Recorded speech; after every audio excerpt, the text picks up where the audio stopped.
You may not be in witchcraft. You may not think that this message has anything to do with you, but you're missing the whole point.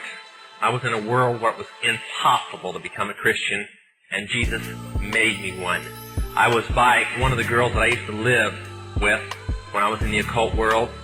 Recently, she was at a very important witchcraft meeting that we happened to find out about, and I pulled into the parking lot for a few minutes to see who was there. And she walked by the car and had a couple of Christian brothers with me. She looked in the car and just smiled and kept on walking. Never recognized me.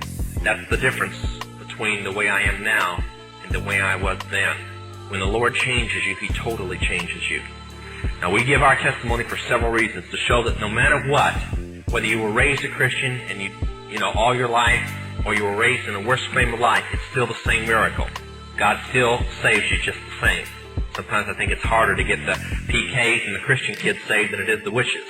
But at the same time, we try to flag you down from going the same direction we went, with drugs.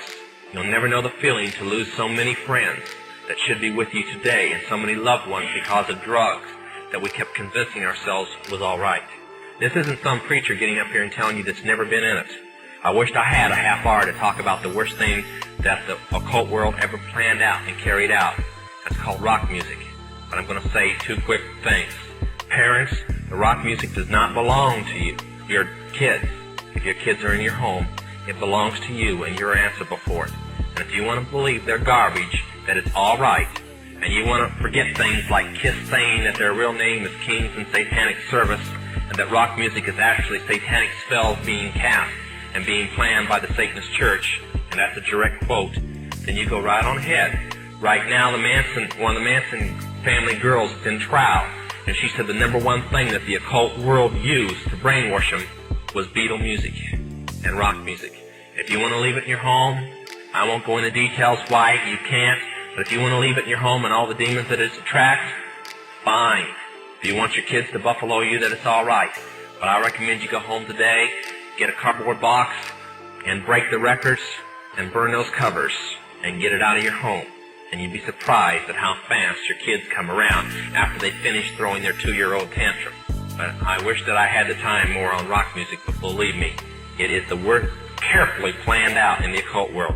We spent $8 million to produce Jesus rock music and paid the man who started it, named Chuck Smith, just because Christians were destroying rock music and we were afraid that it would be banned from the Christian church. So we carefully put it in the form of Christian rock music. So if they would spend $8 million to keep rock music in your hands, then the hardcore rock must be even worse. I was the manager of Zodiac Productions, which Zodiac Productions name's been changed since then. I'm not even sure what they call it now, but it's the largest music conglomerate in the world.